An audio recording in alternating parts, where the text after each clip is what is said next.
2001 ஜனவரி மாதம் இந்திய குடியரசு தினத்தின் போது குஜராத்தை தாக்கிய நிலநடுக்கத்தை நீங்கள் மறந்திருக்க முடியாது. அப்போது இந்திய துணை கண்டத்தின் துயர் துடைக்க ஒலி குரல் கொடுத்ததையும் ஒலி நேயர்களாகிய நீங்கள் நன்கொடைகளை வாரி வழங்கியதையும் நாங்கள் இன்னும் மறக்கவில்லை. இயற்கையின் 30 வினாடி சீற்றத்தால் குஜராத் மாநிலம் துவண்டு போன போது அங்கு துயர் துடைப்புக்காக சென்று சேர்ந்த முதல் அமைப்பு அனைத்துலக செஞ்சிலுவை சங்கம். அதனால்தான் சிங்கப்பூர் செஞ்சிலுவை சங்கத்துடன் கூட்டு சேர்ந்து நிவாரண நிதி திரட்டியது ஒலி.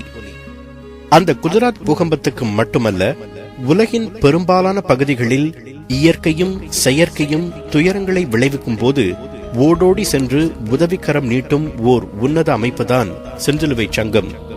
உலகில் இன்னும் மனித நேயம் மாய்ந்துவிடவில்லை என்பதை அன்றாடம் உணர்த்தும் ஓர் உயரிய மனித நேய அமைப்பு அது.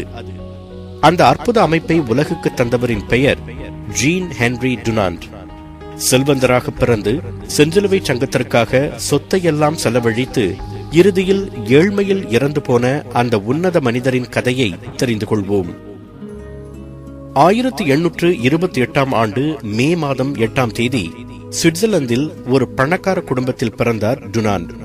பெற்றோர்கள் மதப்பற்று கொண்டவர்கள் என்பதால் இயற்கையிலேயே டுனாண்டும் மதத்தில் அதிக ஈடுபாடு காட்டினார். அந்த மதப்பற்றுதான் செஞ்சிலுவை சங்கத்தை தோற்றுவிக்க அவருக்கு உறுதுணையாக இருந்திருக்க வேண்டும். உயர்நிலை பள்ளி படிப்பை முடிக்காமல் வெளியேறிய அவர் சிறிது காலம் ஜெனீவா வங்கியில் வேலை செய்தார். 26 வயதான போது அவர் வர்த்தக துறையில் அடியெடுத்து வைத்தார். அல்ஜீரியாவுக்கு சென்று சுவிஸ் காலனியான செட்டிஃப் என்ற இடத்தில் ஒரு நிலத்தை வாங்கினார். அதில் விவசாயம் செய்தும் பண்ணை நடத்தியும் தன் தந்தையைப் போல் பெருஞ்செல்வந்தராக வேண்டும் என்று அவர் விரும்பினார். அந்த பண்ணைக்கு தேவையான தண்ணீரை குழாய் மூலம் கொண்டு வர வேண்டியிருந்தது. பக்கத்திலிருந்த நிலப்பகுதியோ பிரெஞ்சு அரசாங்கத்துக்கு சொந்தமான பகுதி. எனவே அங்கு குழாய் போட பிரெஞ்சு அரசாங்கத்தின் அனுமதியை அவர் பெற வேண்டியிருந்தது. பலமுறை பிரெஞ்சு அதிகாரிகளை சந்தித்தும் பலன் கிட்டாததால் அப்போது பிரான்சை ஆண்டு வந்த மன்னன் 3ஆம் நெப்போலியனை நேரில் சந்தித்து அனுமதி பெற முடிவெடுத்தார் டுனாண்ட். அந்த முடிவுதான் அவரது வாழ்க்கையை திசை திருப்பியது. அந்த சமயம் ஆஸ்திரிய படைகளை இத்தாலியிலிருந்து துரத்தியடிக்கும் பணியில் ஈடுபட்டிருந்தது பிரெஞ்சு ராணுவம். அந்த ராணுவத்தை வழிநடத்தி போரில் ஈடுபட்டிருந்தார் 3ஆம் நெப்போலியன். இத்தாலியில் அமைந்திருந்த நெப்போலியனின் போர் தலைமையகமான சால்ஃபரினோ முகாமுக்கு நேரடியாக சென்றார் டுனாண்ட். நெப்போலியனை சந்திக்க அதிகாரிகளுக்கு லஞ்சம் தர வேண்டியிருக்கும் என்று நம்பியதால் தன்னுடன் நிறைய பணத்தையும் அவர் கொண்டு சென்றிருந்தார். அந்த ஆண்டு 1859. போகும் வழியிலேயே போரின் அவலங்கள் அவரது கண்களில் பட்டன. பாதைகள் துண்டிக்கப்பட்டிருந்தன, பாலங்கள் தகர்க்கப்பட்டிருந்தன. எப்படியோ ஒரு மாட்டு வண்டியின் துணையுடன் சால்ஃபரினோவுக்கு அருகில் உள்ள காஸ்டிக்லியோன் என்ற சிற்றூரை அடைந்தார்.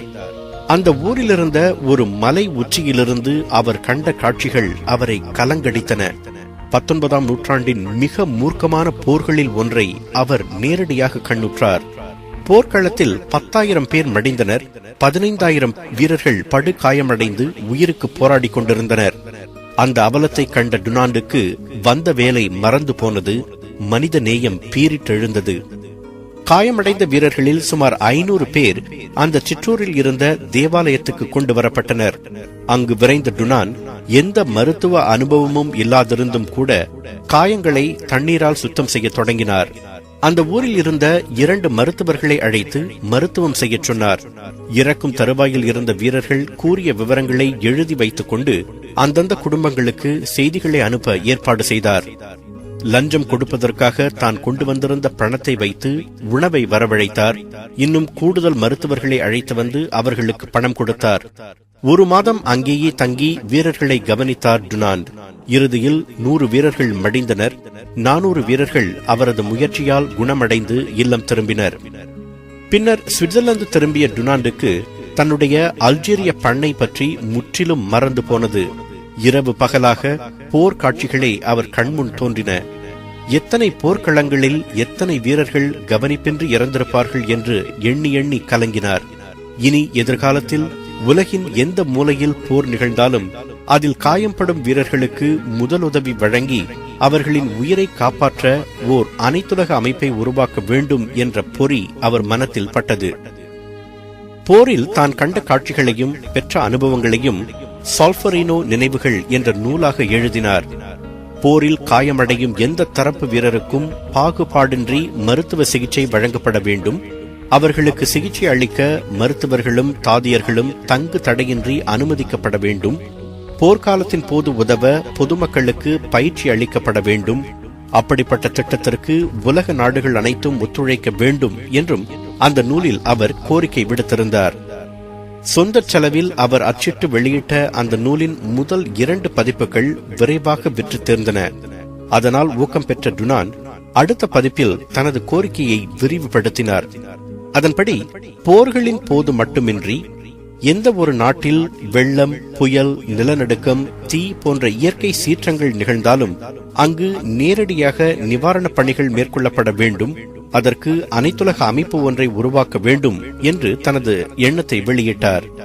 பின்னர் ஐரோப்பா முழுவதும் பயணம் செய்து அப்படி ஒரு அமைப்பு உருவாக்கப்படுவதற்கு ஆதரவு திரட்டினார். அவரது அயராத உழைப்பால் 1864 ஆண்டு ஆகஸ்ட் 22ஆம் தேதி 12 நாடுகள் கூடி ஜெனீவா உடன்படிக்கையில் கையெழுத்திட்டன. அனைத்துலக செஞ்சிலுவை சங்கம் உதயமானது. அந்த சங்கம் சுவிட்சர்லாந்தில் உருவானதால் அந்த நாட்டு கொடியின் வண்ணங்கள் தலைகீழாக மாற்றப்பட்டு அதுவே செஞ்சிலுவை சங்கத்தின் கொடியாக ஏற்றுக்கொள்ளப்பட்டது. அந்த சங்கத்தின் தோற்றத்துக்காகவும் வளர்ச்சிக்காகவும் தனது சொத்தையெல்லாம் செலவழித்து மிகுந்த ஏழ்மைக்கு உள்ளானார் டுனாண்ட்.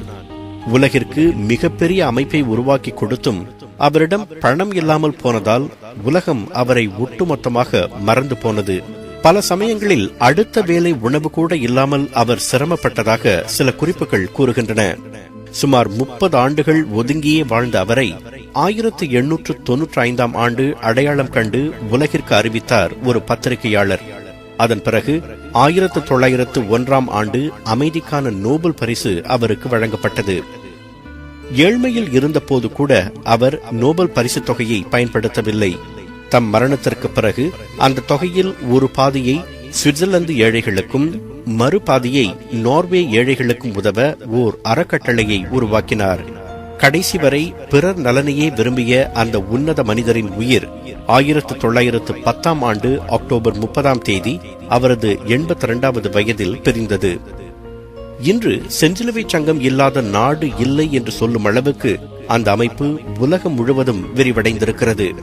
துயர் துடைப்பு என்றால் நம் நினைவுக்கு வரும் முதல் அமைப்பு அதுவாகத்தான் இருக்கும்.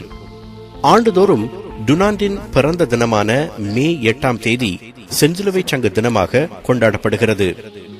ஜீன் ஹென்றி டுனாண்ட் வரலாற்றில் இவ்வளவு பெரிய சுவட்டை பதிக்க முடிந்ததற்கு காரணம் மனுக்குலத்தின் இன்னல்களை களைய வேண்டும் என்ற உயரிய சிந்தனையும், துயர் துடைப்புக்கு உதவிக்கரம் நீட்ட வேண்டும் என்ற மனித நேயமும், தடைகளைக் கண்டு துவண்டு போகாத மனோ தைரியமும் தான். அவ்வாறு உயரிய சிந்தனைகளோடு மனித நேயமும் மனோ தைரியமும் இணையும் போது ஒருவரால் எந்த துயரையும் துடைக்க முடியும், எந்த வானத்தையும் வசப்படுத்த முடியும். வானம் வசப்படுமே. 96.8 கேட்டாலே பரவசம்.